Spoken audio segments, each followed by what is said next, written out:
आलोक कुमार जी, राजस्थान से। राधे राधे महाराज जी। महाराज जी, मैं कर्म में विश्वास रखता हूँ और आपको यूट्यूब माध्यम से 1 साल से सुन रहा हूँ। महाराज जी, मेरा प्रश्न है कि रामायण में एक बताया गया है कि कर्म प्रधान विश्व करी राखा, जो जस करहि तो तस फल चाखा, और सकल पदार्थ ही है जग माही, कर्महीन नर पावत नाही। तो महाराज जी, एक तरफ कहते हैं कि होई है सोही जो राम रचि राखा। तो केवल कर्मय तक सीमित रहना चाहते हो क्या? केवल कर्मय तक करना चाहते हो क्या? तो कर्म दो ही प्रकार के होते हैं, शुभ कर्म और अशुभ कर्म, और इनकी दोनों की गति बस नर्क, स्वर्ग और मृत्यु लोक। तो दुर्गति से बचोगे क्या कर्म करके? सत्कर्म करना है, भगवत कर्म करना है, भगवान के अधीन होकर के कर्म करना है, श्री कृष्ण अनुकूलेन कर्म करना है, प्रतिकूल से विसर्जनम करना है, भजन करना है, परोपकार करना है, माता पिता की सेवा करनी है, पुत्र परिवार आदि का पालन करना है, और ये सब कर्म भगवान को अर्पित करके भगवत प्राप्ति करनी है। अगर भगवत प्राप्ति नहीं तो शुभ अशुभ कर्मों के पचड़े में तो पूरा संसार फंसा हुआ है। सब संसार कर्म कर रहा है, तुम ही थोड़ी कर्म कर रहे हो। बिना कर्म किए कोई एक क्षण भी नहीं रह सकता। तो सब कर्म कर रहे हैं, शुभ कर्म बन रहे हैं, अशुभ कर्म बन रहे हैं। शुभ का फल सुख मिल रहा है, अशुभ का फल दुख मिल रहा है। दुख सुख की इसी पचड़े में सब फंसे हुए हैं। तो को मानो दे इसी के लिए मिला है क्या? केवल कर्म करते हुए सुख और दुख का भोग करना। मानव देह का फल मिला है, सुख दुखे समय कृत्वा लाभा लाभो जया जयो। सुख दुख में समान भाव करते हुए, लाभ अलाभ में, जय पराजय में समान भाव करते हुए परमात्मा प्राप्ति करने के लिए, परमात्मा प्राप्ति करने के लिए शुभ अशुभ दोनों कर्मों का नाश करना होता है। शुभ अशुभ दुर्ग विध्वंस बल तब जयति जयति जग उच्चरे। शुभ अशुभ दोनों कर्मों का जब नाश होगा तब भगवत प्राप्ति होगी। अब ये आता है, ये कला आती है दोनों कर्मों का नाश करने की। वो है हुई है सोई जो राम रचि राखा, को करि तर्क बढ़ावे साका। वही होता है जो भगवान ने रच रखा है। तो अब भगवान ने हमें मानव देह रच रखा है, भगवान के हम अंश हैं। अब हम भगवान का भजन करके शुभ अशुभ का नाश करके भगवत प्राप्ति करेंगे। कर्मों के क्या, कर्म तो सब जीव कर रहे हैं। कौन सा ऐसा जो कर्म विहीन हो? कुछ पाप कर्म हो रहे हैं, कुछ पुण्य कर्म हो रहे हैं, लेकिन कर्मों के ऊपर जो उठे तब तो बात बने। मनुष्य जीवन केवल कर्मों में ही फंसे रहने के लिए थोड़ी है। कर्म समर्पण करके कर्म योग करने के लिए है। कर्म योग के द्वारा भगवत प्राप्ति करो, भक्ति योग के द्वारा भगवत प्राप्ति करो, ज्ञान योग के द्वारा भगवत प्राप्ति। ये योग प्राप्त करने के लिए मानव जीवन है। समझ पा रहे हो आप? अखिलेश मिश्रा जी, काशी से। श्री हरिवंश गुरुदेव, आपके चरणों में कोटि कोटि प्रणाम। महाराज जी, वापसी की तैयारी कब व कैसे की जाए? देहाभिमान पूर्णता गलित कैसे और कब होगा? देखो, विषयों की स्फुरना होती है सबसे पहले। जब हम विषयों का चिंतन करते हैं, देहाभिमान गलित होने का उपाय बता रहे हैं। क्योंकि कर्ता और भोक्ता ही देहाभिमान है। मैं ये करता हूँ और मैं ये भोगता हूँ। तो अंतःकरण में विषय स्फुरना होती है, मन में बुद्धि उसका निश्चय करती है, चित्त उसका चिंतन करता है। विषय स्फुरना में अगर हमारी थोड़ी भी प्रीति हुई तो संकल्प बन जाता है। संकल्प में प्रीति होने से वो कामना बन जाती है, और कामना से क्रिया होती है। क्रिया में सुख भोगने की लालसा होती है। तो कर्ता और भोक्ता भाव देहाभिमान है। हम ऐसा भजन करें कि इस स्फुरना को ही नष्ट कर दें। स्फुरना संकल्प न बनने पावे, संकल्प कामना न बनने पावे, कामना क्रिया में न उतारने पावे। जितने भी भोग सुख हैं वो सब क्षणिक हैं, सब नाशवान हैं। शरीर निर्वाह के लिए मैं शरीर नहीं हूँ। शरीर निर्वाह के लिए हम केवल विषय सेवन करें, और शरीर का जो धारण करने का लक्ष्य है वो भगवत प्राप्ति है। इसलिए एक क्षण भी नाम का अंतराय न रह जाए। हर क्षण नाम चलता रहे, जिससे स्फुरना ही न बने, संकल्प ही न बने, कामना ही न बने, क्रिया ही न बने। तो हमारी सुख भोगने की लालसा और कर्ता भाव, मैं ये करता हूँ, मैं ये क्रिया की और उससे ये सुख भोगा, ये दोनों भाव जितने क्षीण होते जाएंगे उतना अभिमान गलित होता जाएगा। निरंतर नाम, खूब डट के भजन, और आहार उतना ही जितने से हमारी शरीर प्रक्रिया चल जाए। आहार का साधना में बहुत बड़ा रोल है। अगर हम बाजारी आहार ज़्यादा पाएंगे तो रजोगुण और तमोगुण रहेगा, सतोगुण नहीं रहेगा। अगर हम सात्विक आहार पाएंगे तो रजोगुण तमोगुण का नाश हो जाएगा और सात्विक प्रवृत्ति भजन में रहेगी।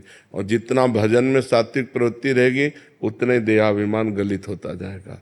असत आचरणों से देहाभिमान पुष्ट होता है, सद आचरणों से देहाभिमान गलित होता है। जितना मन मलिन होता है उतना देहाभिमान पुष्ट होता है, जितना मन निर्मल होता है उतना देहाभिमान गलित होता है। जितना संसारी पुरुषों का संग करते हैं देहाभिमान पुष्ट होता है, जितना संत पुरुषों का संग करते हैं देहाभिमान गलित होता है। ये हमें सावधानियां रखनी है और हमें ऐसे चलना है। नाम एक तार चलाना है, स्फुरना ही ना होने पावे मन में विषय की, कामना की, क्रिया की स्फुरना ही ना होने पाए।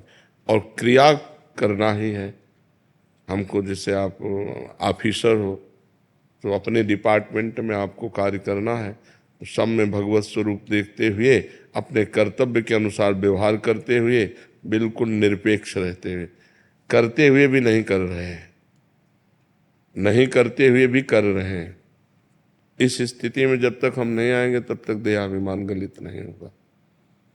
नाम खूब जप करो, पवित्र आहार अल्पाहार करो और इतना भजन करो कि स्फुरना ही किसी कामना की न होने पावे। और अपने कर्तव्य का ज्ञान रखो कि हमारा जो पद है उसके अनुसार हमें समाज में क्या व्यवहार करना है, उसमें अपराध न बनने पावे।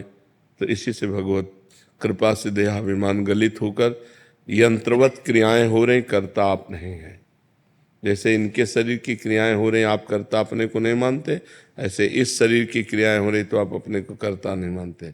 जैसे इनके पाप पुण्य के आप अधिकारी नहीं हैं, ऐसे जो अकर्ता पुरुष है, जो समदर्शी पुरुष है, वो अपने शरीर के पाप पुण्य का अधिकारी नहीं होता, वो मुक्त हो जाता है। जिसका देहाभिमान गलित हो गया उसके द्वारा पूरे संसार की हत्या हो जाए तो पाप नहीं लगेगा, पूरे संसार का भंडारा हो जाए तो कोई पुण्य नहीं लगेगा। देहाभिमान रहित महापुरुष के द्वारा जो सत्क्रिया होती है वो यंत्रवत भगवान के द्वारा होती है, वो भगवत स्वरूप हो जाता है जिसका देहाभिमान गलित हो जाता है। तो उसके लिए प्रक्रिया ये कि खूब नाम जप करो और सावधानी ये रहे कि विषय स्फुरना न होने पाए। स्फुरना हो जाए तो संकल्प ना बनने पावे, संकल्प बन जाए तो क्रिया न बनने पावे, और क्रिया हो तो सावधान हो जाए।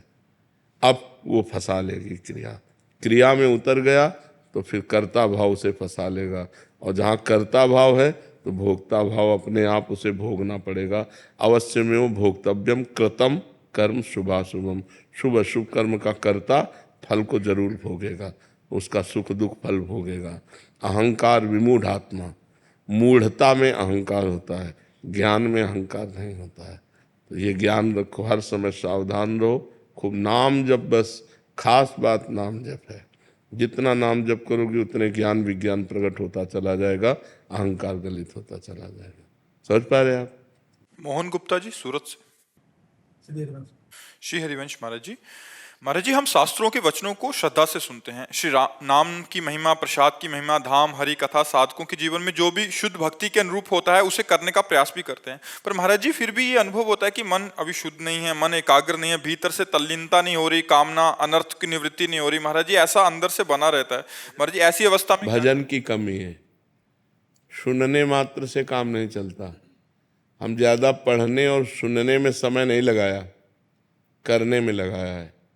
अगर हमने किसी बात को पढ़ा एक लाइन, वही ग्रंथ बंद कर दिया और उसका 100 बार चिंतन किया और उसको अपने जीवन में उतारने की कोशिश की, तो बहुत नायम आत्मा प्रवचनेन लभ्या न मेधया न बहुना श्रुतेन।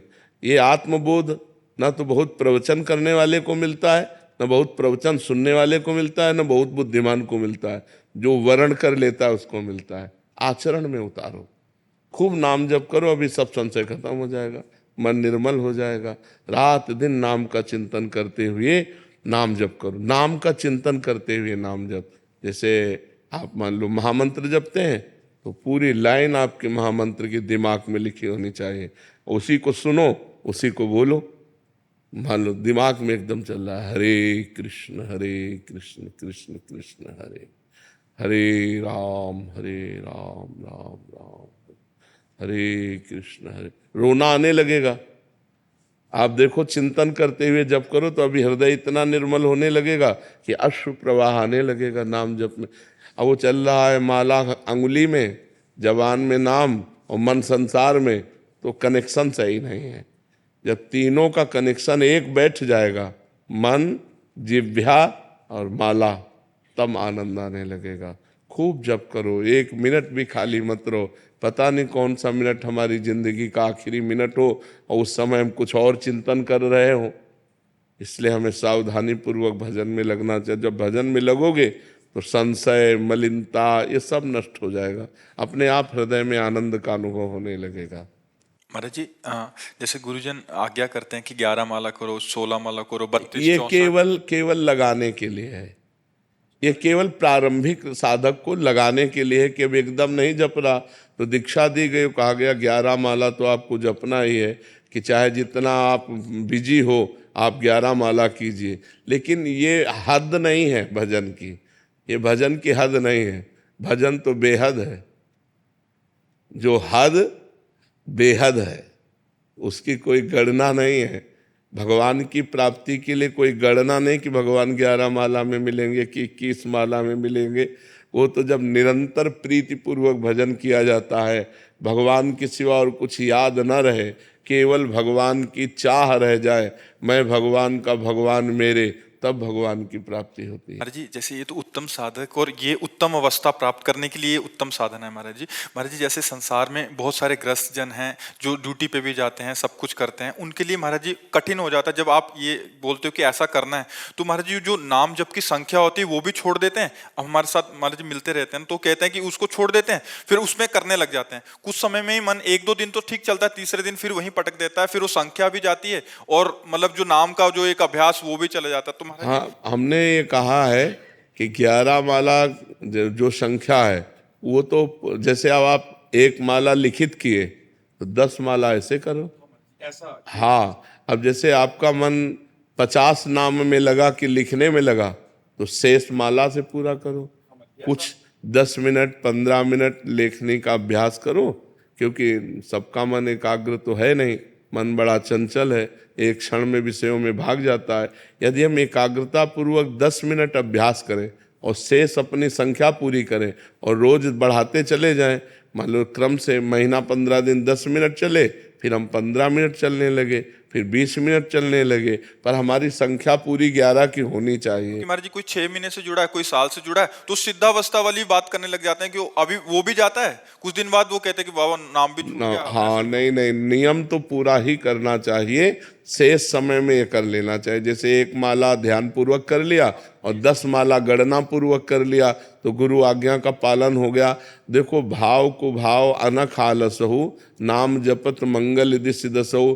ध्यान नहीं लग रहा, भाव नहीं बन रहा, श्रद्धा भी नहीं, आनंद भी नहीं, पर हम मंत्र जप रहे तो उसका फल तो मिलेगा ही। ये तो भगवत प्राप्ति के लिए आगे बढ़े हुए पुरुषों की बातें हैं, लेकिन प्रारंभिक साधकों को तो गणना से ही चलना होगा, नहीं वो भी छूट जाएगा, मन भजन में लगेगा नहीं। इसलिए प्रारंभिक साधकों को गणना दी जाती कि आपको 11 माला करनी ही है, तो उनको करना ही चाहिए। 10 मिनट 5 मिनट अलग से समय निकाल ले 24 घंटे में, जो लेखनी वाला मंत्र है, लेखनी वाला नाम है, वो प्रक्रिया करें, शेष समय 11 माला अपने पूरे कर जब लें। आप महाराज जी नाम की महिमा आदि सुनाते हैं तो काफी साधक कहते हैं कि बाबा हमें कोई नियम दे दीजिए कि हम 50,000 रोज राधा नाम जप करेंगे, मतलब नियम से करेंगे और आपको चेक कराएंगे। तो वो 50,000 कुछ दिन करते हैं, कभी कभी फिर आपका वैसा वाला एकदम उच्चतम अवस्था वाला प्रवचन होता है कि वास्तविकता में वहीं पहुंचना है, इसी से पहुंचेंगे। अभी 6 महीने हुए हैं तो महाराज जी वो 50,000 भी छोड़ दिए नहीं, धीरे धीरे करने अब लगे, 2 उनको दिन क्या कर रहे हैं। करना चाहिए, 50,000 तो नियम वाला करना चाहिए और 5 मिनट 10 मिनट ये करना चाहिए, इसका अभ्यास करना चाहिए। कोई भी अभ्यास करने के लिए अपने नियम को नहीं छोड़ना चाहिए। नियम के अलावा हमारा और समय 10 मिनट जाए तो हम वो अभ्यास में करें, ऐसा करना चाहिए। सिद्धि काबरा जी पूना से। राधे राधे। राधे राधे गुरुदेव। गुरुदेव आपके चरणों में कोटि कोटि प्रणाम। गुरुदेव भगवान से जुड़ने के लिए सबसे अच्छा तरीका क्या है महाराज जी? भगवान की शरण में हो जाना, अंदर से भगवान की शरण में हो जाना। जब हम मूर्छित होते हैं तब हम कुछ नहीं कर सकते, जब हम भारी विपत्ति में बुद्धि चकरा जाती तब कुछ नहीं कर सकते, कई ऐसी दुख की परिस्थितियां आती हैं जिसमें हम कुछ नहीं कर सकते, उस समय आश्रय काम करता है, भगवद आश्रय। और भगवद आश्रय को तत्काल भगवान स्वीकार करते हैं। जैसे सुग्रीव जी और बाली जी परस्पर वैर करते थे, तो बाली जी सुग्रीव जी को मारते थे और यहाँ तक कि जान से मारने का उपाय किया, तो भाग करके एकांत में ऐसे रह रहे थे जहाँ श्रापवश वो नहीं जा सकते थे। बिल्कुल ध्यानपूर्वक सुनना।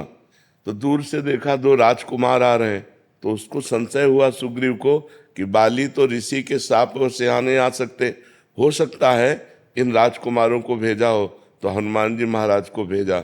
हनुमान जी महाराज जी ब्राह्मण के रूप में गए और जब भगवान से परिचय पूछा, आप कौन हैं?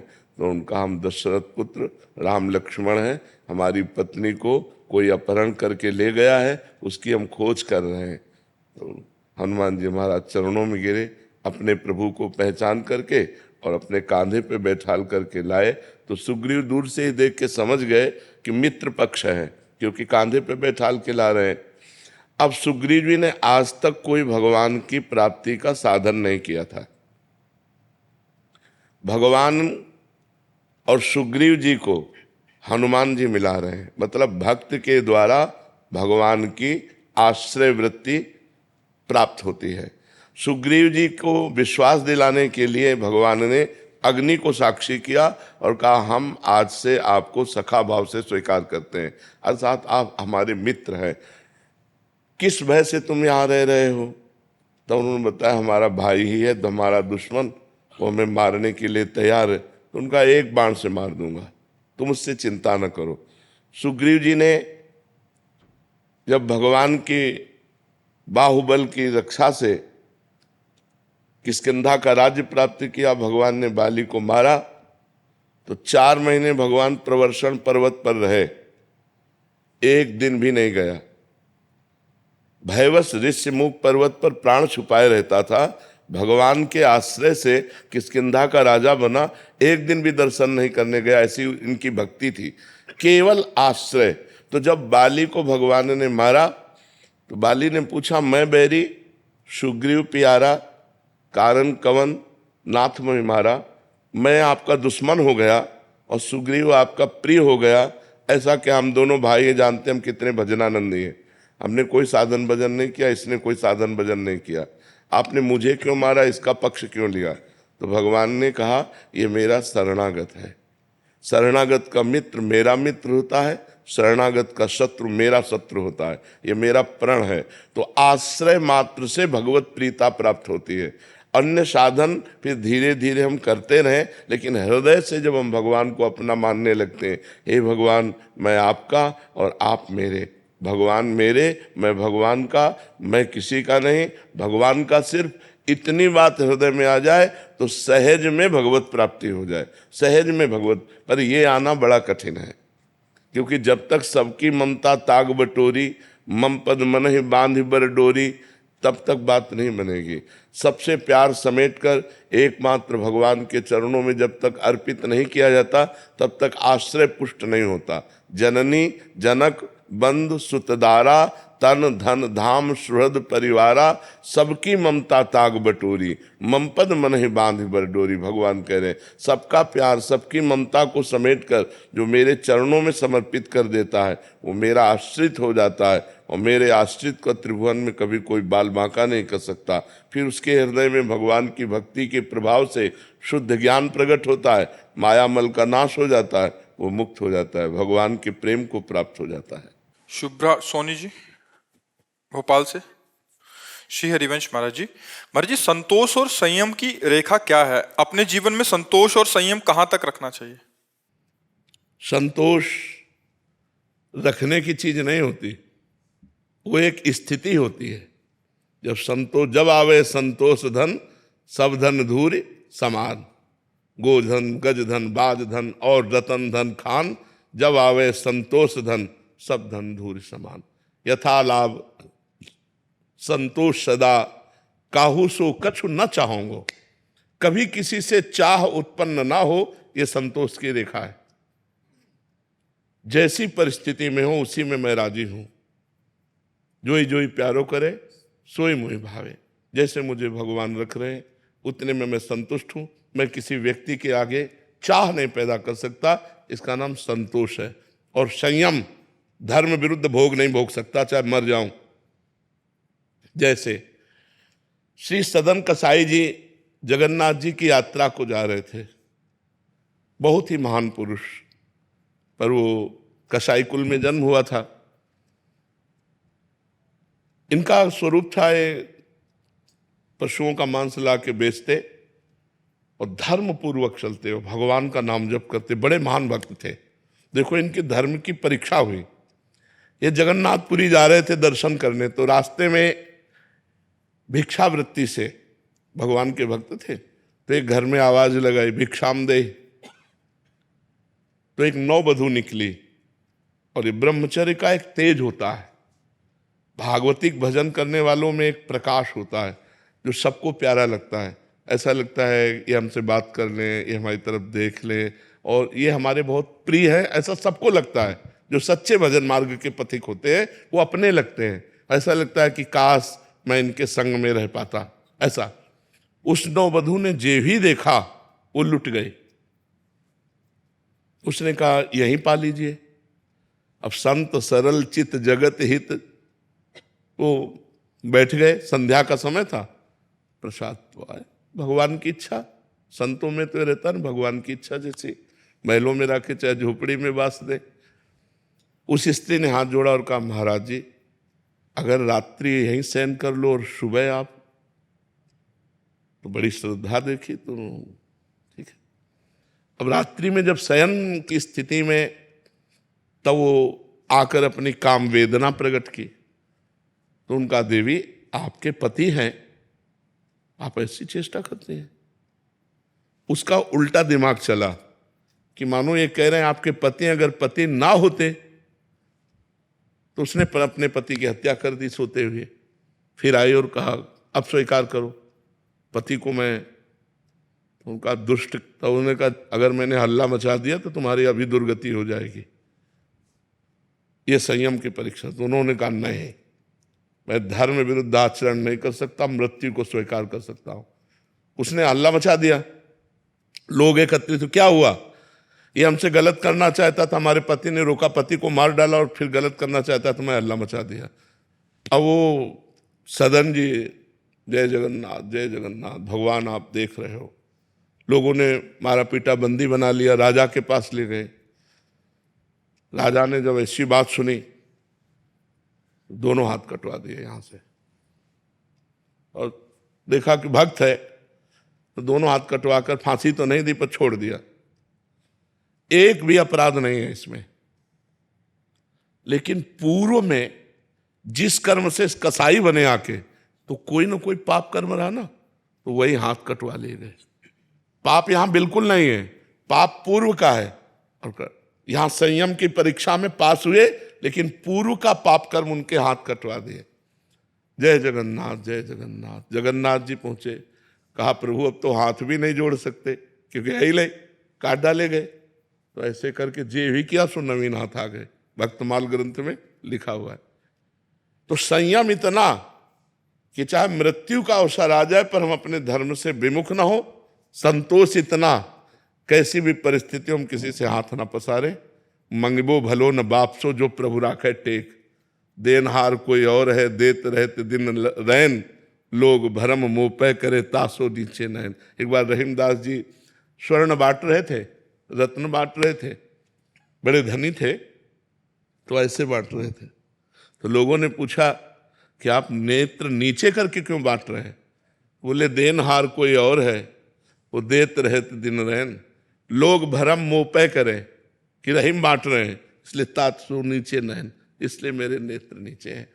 तो संयम इतना कि किसी भी परिस्थिति में हमें धर्म विरुद्ध नहीं जाना, तो संयम संतोष हमारा सफल माना जाएगा। संदेश जी पंजाब से। राधे राधे महाराज जी। महाराज जी आपके चरणों में कोटि कोटि प्रणाम।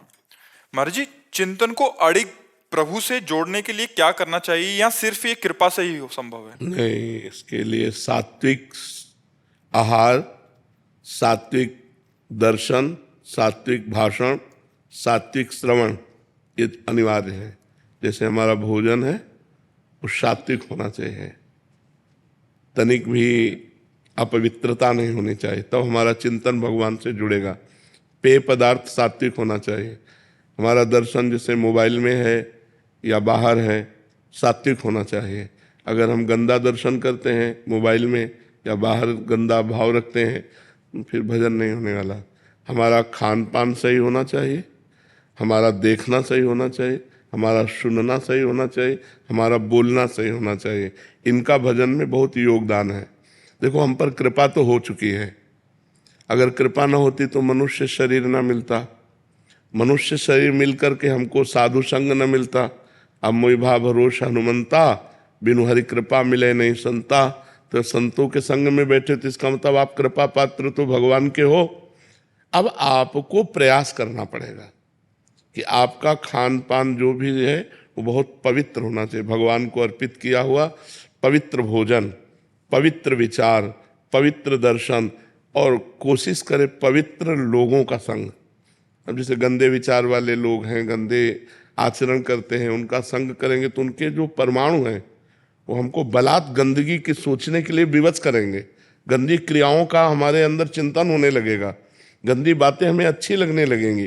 कुसंग और सत्संग अपना प्रभाव रखता है, कुसंग अपना प्रभाव रखता है, सत्संग अपना प्रभाव रखता है। तो हमें सत्संग करना है, सही बातें बोलना है, सही बातें सुनना है, सही बातें देखना है, पवित्र भोजन पाना है और प्रयास करना है कि भगवान का बार बार नाम जप हो।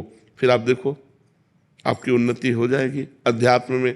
अब गंदा भोजन, गंदे विचार, गंदा दृश्य जो मन आया और टीवी में देख लिया, मोबाइल में देख लिया, वो चिंतन हमारे अंदर जैसे सीसी कैमरा होता है ना, वो सब कवर करता रहता है, बिना खींचे खींच जाता है।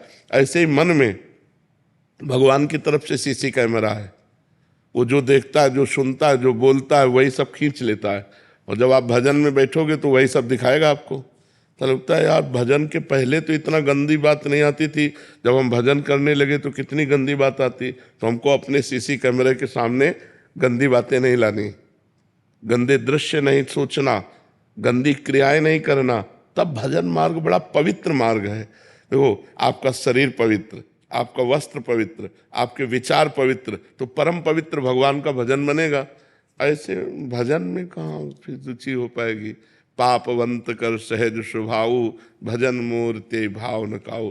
मनुष्य जीवन मिला है ऊंचाई पर चढ़ने के लिए, क्योंकि 83,99,900 से 99 योनियों में सबसे ऊंचाई पर है, टॉप पे ये मनुष्य देह।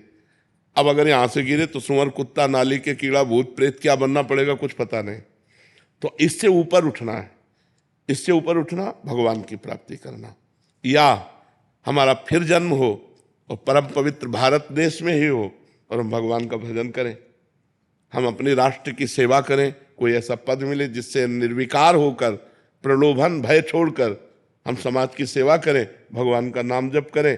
अब इससे नीचे न गिरे, सुअर कुत्ता न बने, नाली के कीड़ा न बनना पड़े, हमको ऐसे योनियों में न जाना पड़े। इसलिए नाम जप अनिवार्य है, इसलिए परोपकार अनिवार्य है। और ये नाम जप परोपकार तभी हो सकता है जब आपकी बुद्धि शुद्ध होगी। तो बुद्धि शुद्ध होने के लिए भोजन शुद्ध, जैसा खाओ अन्न वैसा बने मन, जैसे पियो पानी वैसी बने वाणी। अब पिए शराब, खाए मांस, गंदे आचरण करे और सोचे कि अध्यात्म में हम चल लेंगे, कदापि नहीं। जो पह दुष्ट हृदय सोई होई, मोरे सन्मुख आओ किसे। यदि वो दुष्ट हृदय है वो भगवान के मार्ग में नहीं चल सकता। भोगेश्वर प्रसक्ता नाम तयापहृत चेतसाम, व्यवसायत्मिका बुद्धि समाधो न विधीयते। जो भोग ही नाना प्रकार के पदार्थों के ही भोग और संग्रह में लगा हुआ है, वो कभी भगवत प्राप्ति करना ऐसा सोच भी नहीं सकता। भगवान कह रहे हैं तो हमें मनुष्य जीवन मिला है तो हम पवित्र आहार करें, पवित्र आचरण करें और परम पवित्र भगवान का चिंतन करें। महाराज जी, पर पशु की योनि जो होती है वो दंडित के मतलब वो योनि जो होती केवल कर्म भोग है, नवीन कर्म नहीं कर सकते आप। जो आपका प्रारब्ध भोग है उसे वही भोगना होगा, इसके आगे नहीं। तो बट वो जो पशु होते हैं वो दंड, ऐसा तो नहीं होता उनको कोई पिछले जन्म में कोई दंड मिला हो और इस वजह से वो इस बार पशु बने? तो दंड तो हर योनि दंड ही तो है, केवल एक मनुष्य योनि है जिसमें आपको छूट है, जो चाहो कर सकते हो, जो चाहो कर सकते हो। आप देवता बन सकते हो, आप नारायण का भजन करके नारायण में तन्मय हो सकते हो, आप राम जी का भजन करके राम जी में तन्मय हो सकते हो, जो चाहो। हर पशु पक्षी जो 83,99,999 योनियां है वो कुछ नहीं कर सकते, केवल अपना भोग सकते हैं कर्म का। जो हमने मनुष्य जन्म, हमारे कोई पहला मनुष्य जन्म थोड़ी है, असंख्यों बार हो गए। जो कर्म किए वो भोगना पड़ेगा। फिर भगवान ने अब चांस दिया कि मिटा लो साले कर्मों को, भजन करके परोपकार करके अपने अशुभ कर्मों को मिटा दो। तो हम भूल गए, फिर यहाँ आ गए, वही लड़का बच्चा, पढ़ाई लिखाई, रुपया पैसा, खान पान, मौज मस्ती, फिर मर गए, फिर वही सुअर कुत्ता बने जाकर के, फिर नाना प्रकार की भोग योनियां। पर महाराज जी जैसे देखा है कई बार लोग अत्याचार करते हैं पशु पे, वो कहते हैं कि क्योंकि ये इनको हाथ लगाना पाप है, तो क्या ये सोच समाज की? नहीं, पशु को हाथ लगाना पाप नहीं, ऐसा नहीं है कभी कहीं किसी शास्त्र में ऐसा नहीं लिखा। बर्ताव व्यवहार मर्यादा के अनुसार करना है। हम कह रहे हैं पशुओं के साथ व्यवहार करो, प्रिय व्यवहार करो, मित्रवत व्यवहार करो, लेकिन एक सीमा तक करो। देखो अलग अलग मर्यादा है। जैसे हम गौ के मूत्र का अपने हिंदू लोग पवित्र मानते हैं, गाय के गोबर को लीपते हैं, लेकिन कुत्ते के गोबर को तो नहीं लीप सकते। हर पशु की एक अपनी मर्यादा है, हम उस मर्यादा से चलें। जो हमारी गाय के प्रति श्रद्धा है वही हम खान पान के सब जीवों के प्रति रखें, लेकिन बर्ताव अलग अलग है, बर्ताव में भेद है। तो हमें लगता है कि पशुओं से प्यार करे पर मर्यादा के अनुसार करे। प्यार जरूर करे। ये आज पशुओं से प्यार ही तो नष्ट हो गया है, तभी बकरा मुर्गा गाय भैंस लोग काट काट के खा रहे हैं। ये राक्षसीपन है, बड़ी दुर्गति होगी ऐसे लोगों की। तो काल भगवान अपना कभी नाम नहीं घोषित करते। बोले क्या हुआ, बोले दिल फेल हो गया, क्या हुआ एक्सीडेंट हो गया, क्या हुआ उसने मार दिया। कभी काल को कोई नहीं कहता, वो काल मिटिया मेट करता रहता सबको। इसलिए सबको सुख दो, धर्म के अनुसार सुख दो, खूब नाम जप करो, जीवन आनंद में व्यतीत करो। मनुष्य जीवन आनंद में व्यतीत करने के लिए शोक चिंता भय ये सब क्या है। तो हमारी बुद्धि निर्णायक सही हो जाए, इसलिए हमें नाम जप अनिवार्य है, पवित्र भोजन अनिवार्य है, पवित्र आचरण अनिवार्य है। इसके बिना भजन नहीं हो सकता, और भजन के बिना जीवन पशुवत है, पशुवत। क्या हमारा समाज हो रहा है, जिन बच्चों का पोषण होना चाहिए उन बच्चों का शोषण हो रहा है। तो ये बुद्धि भ्रष्ट, बिना अध्यात्म के बुद्धि भ्रष्ट हो जाती है। अब शराब पी के आए, अब घर में जो मना सो तांडव कर रहे हैं। अरे अगर उसी शराब पीने वाले पैसे से थोड़ा अंगूर सेव मीठा लेके घर आते तो कितना अच्छा लगता। 1,000 रुपए के मीठा फल लेके घर वालों को देते तो वो एक सुख का अनुभव करते। तो आज जो हमारी बुद्धि वो भ्रष्ट होती चली जा रही। पर हम तो धन्य मानते हैं कि अभी कलयुग इतना नहीं बढ़ा कि कोई संतों की बात न सुने। सुन रहे हैं लोग, नहीं तो ऐसा संसार भ्रष्टता की तरफ चला जा रहा है कि ये सब बातें गप मानी जाती है। क्लब अच्छा माना जाता है, शराब अच्छी मानी जाती है, गंदे आचरण अच्छे माने जाते हैं। अब देखो कितना अपने समाज में व्यभिचार फैल रहा है। पहले ये था ही नहीं, गर्लफ्रेंड बॉयफ्रेंड था ही नहीं। अरे हमारे समय में नहीं था, स्कूल पीरियड में ये थोड़ी सब कुछ था, गंदी बातें ही नहीं थी। सब 16-17 साल के बच्चे खेल। वही बात मैं कहना चाहूँ, मैं एक एथलेटिक्स का कोच हूँ और छोटे छोटे बच्चे जो ट्रेनिंग करने आते हैं और उनको अगर ये बातें समझाई जाती है तो वो खुद कहते हैं कि हम तो सर मैच्योर हो चुके हैं। वो 13-13 साल की लड़कियों को अगर ये चीजें हम समझावें कि इन चीजों से दूर रहो, तो वो कहती है सर हम तो मैच्योर हो चुके हैं। मैच्योर का मतलब हम इसके योग्य हो योगी हो चुके हैं। हम समझदार ज्यादा हो चुके हैं, माने कि उनका मतलब ये है। तो समझदारी का मतलब अपना नाश करना। देख लो बुद्धि कैसे। समझदार तो वो है कि हम दोस्त बनाए, दोस्त को पहचाने। दोस्त कौन है? जो हमारे जीवन को उन्नति की तरफ पहुंचाए, जो हमारे जीवन को पतन की तरफ ले जाए, उसे दोस्त नहीं कहते। सुपथ मार्ग में चलाने वाला कुपंथ से हटाकर जो उन्नति की तरफ बढ़ाए उसे दोस्त कहते। कुपथ निवारी सुपंथ चलावा। और यहाँ कुमार्ग हमारे दोस्त हो तो ये खाओ नहीं, हमारी तुम्हारी दोस्ती नहीं। हाँ, सूर्या चौहान जी छत्तीसगढ़ से। महाराज जी आपके चरणों में कोटि कोटि प्रणाम। महाराज जी किसी संत महापुरुष ज्ञान विज्ञान भगवत धर्म शास्त्र किसी भावना अथवा किसी प्रेरणा से भगवत प्राप्ति के इस मार्ग में चलने वाले साधक अथवा गृहस्थी उस परम अवस्था को उपलब्ध ना हो सके, तब ऐसी स्थिति में उस साधक अथवा गृहस्थी के लिए कैसी दुर्गति हितकर होगा? वो अगर सतमार्ग में चलने का प्रयास किया है, असत मार्ग का त्याग किया है और भगवान की आराधना की है तो नष्ट नहीं होगा। उसका अगला जन्म होगा श्रीवान अर्थात धनवान और पवित्र भगवत भक्तों के बीच में, और जहाँ से साधना उसकी रुकी हुई है वहाँ से उत्थापन करने के लिए साधना का किसी महात्मा का संग मिलेगा और फिर उछल पड़ेगा भगवत भजन के मार्ग में।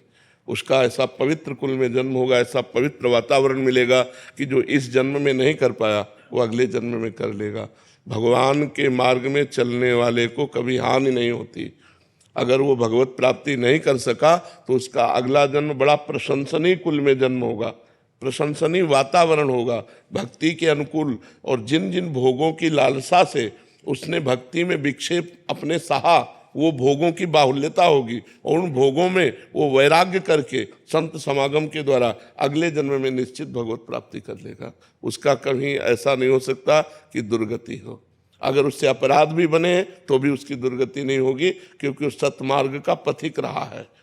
जैसे सरकारी आदमी से कोई अपराध बन जाए उसको ऐसे जन साधारण की तरह ट्रीटमेंट नहीं किया जाता, ऐसे वो सरकारी आदमी है, भगवान का जन है, वो भगवत प्राप्ति नहीं कर पाया किसी वासना के कारण, किसी विक्षेप के कारण, तो वही वासना उसको आगे बहुतायत में मिलेगी और वो भगवत प्राप्त होगा। जैसे कोल्य जी और अल्ल जी नाम के दो भाई थे, उनमें एक बड़े भाई तो बड़े धर्मात्मा थे और जो छोटे भाई थे वो बड़े विषयी थे। उनका राजा के पुत्र के साथ मित्रता हुई तो राज परिवार में वो बैठते उठते खाते, उनका सारा खान पान बिल्कुल राजा के पुत्र को वाला, वो जो ऐसे मांस भक्षण करता शराब पीता वैसे सब पूरा। और एक था सात्विक वृत्ति से रहना और निरंतर भजन करना। पर वो जो छोटा भाई था वो बड़े भाई के प्रति श्रद्धा विशेष रखता था कि मैं तो नीच हूं, मेरे भैया बहुत अच्छे महात्मा हैं। और वो विरक्त होकर भ्रमण करते हुए एक दिन आए तो प्रणाम किया तो उसकी दशा देखी, उनका तुम मेरे भाई हो, चलो आज चलते हैं द्वारिकाधीश के दर्शन करने। ये सत्य घटना। वो द्वारिकाधीश के दर्शन करने गए तो उन्होंने स्तोत्र सुनाया, बड़े भाई जो भजनानंदी थे। छोटे भाई से कहा तुम भी सुनाओ, तो सकुचा गए कि हम क्या सुनाए, हम तो विषयी जीव हैं। पर एक पद ब्रज लीला का याद था उनको कहीं से, तो उन्होंने ठाकुर जी को द्वारिकाधीश को ब्रज लीला का पद सुना। जो ही पद सुनाया तो ठाकुर जी बोले वाह वाह वाह, आवाज आई। उनके भाई के हृदय में जलन हुई कि जीवन हो गया, पद सुनाते हो कभी वाह नहीं बोले, और हम जानते हैं कैसे आचरण का है और ये वाह बोल दिए। चलो, इतने में ठाकुर जी ने अपने निजी जो सेवक थे उनसे प्रसाद और माला दी और कहा पीछे छोटे भाई को दे जाके। वो गए तो उन्होंने कहा कि आपको प्रसाद दिया है, तो उन्होंने कहा भैया को दिया होगा, क्योंकि भजनानंदी त्यागी तपस्वी तो भाई हैं, हम तो पापी जीव हैं, विषयों में लगे हुए हैं। तो उनका नहीं, भगवान ने आपका नाम कह के दिया है। अब वो हाथ में, अब बड़े भाई के हृदय में और जलन हो गई कि देखो भगवान ने हमें प्रसाद नहीं दिया, रोज पद सुनाऊं तो भगवान कभी वाह नहीं बोले, और ये विषयी जीव इसके इसमें वाह बोले, अब जीऊंगा नहीं। जब भगवान ही हमारे नहीं हुए तो मैं जीऊंगा क्या। वो समुद्र में जाके कूद गए। जब समुद्र में कूद गए तो द्वारिकाधीश के दिव्य पार्षद उनको दिव्य द्वारिका ले गए, बड़े वाले को। अब कुछ तसल्ली हुई। जब द्वारिकाधीश के दर्शन किए, द्वारिकाधीश जी ने कहा लाओ प्रसाद पाओ। वहां 2 पत्तल डाले गए, तो उसने कहा 1 पत्तल किसका, बोले तुम्हारे भाई का। अब और जलन हो गई कि यहां भी उसकी पहुंच है। अब वो अंदर से भगवान से बोले कि प्रभु अब सहा नहीं जा रहा। वो पाप करता है, राजसिक भोगों को भोगता है, और मैं जीवन भर भजन करता रहा। तो भगवान ने कहा इस जन्म में तुम भजन शुरू कर रहे हो, तुम्हें पता है ये कितने जन्मों का मेरा भगत है। ये पीछे जन्म में वैरागी संत था, हृदय से मेरी भक्ति करता था। एक दिन जंगल में रुका हुआ था तो देखा राजा की सवारी रुकी, तो राजा का वैभव देखकर इसको लगा कि यार भोगों में सुख है, तो इसी लालसा ने इसे भगवत प्राप्ति नहीं होने दिया। अब आकर के ये राजपुत्र के साथ भोग भोग रहा है, लेकिन ये पुराना भजनानंदी हमारा है, तो समझ रहे।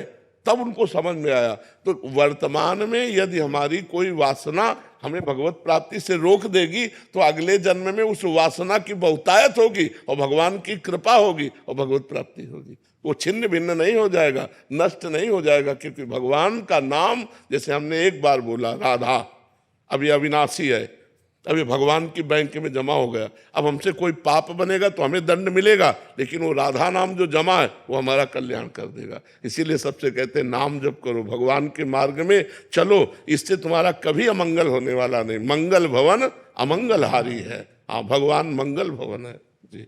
श्री हरिवंश महाराज जी 8 मई को हितोत्सव है। हमारे आचार्य हरिवंश महाप्रभु जी का चरित्र इतने विस्तृत रूप से पहले उपलब्ध नहीं था। तो महाराज जी हरिवंश महाप्रभु जी का चरित्र साधकों ने पूरा अलग अलग ग्रंथों से, अलग अलग वानियों से, चाचा वृंदावन दास जी महाराज जी और भी जो हमारे रसिक संत हुए हैं महाराज जी, उनकी वानियों से, जो पदों से जो विस्तृत जानकारी मिली महाराज जी, उसके आधार पर महाराज जी पूरा उसका उनके जन्म से लेके महाराज जी की लीलाओं में और उनके भक्तजनों का पूरा इसमें बहुत विस्तृत और बहुत सुंदर ढंग से, बहुत सुंदर ये जन्म खंड है पूरा महाराज जी, जब पूरे यहाँ तक की लीलाएं हैं। और फिर देववन खंड पूरा है इसमें।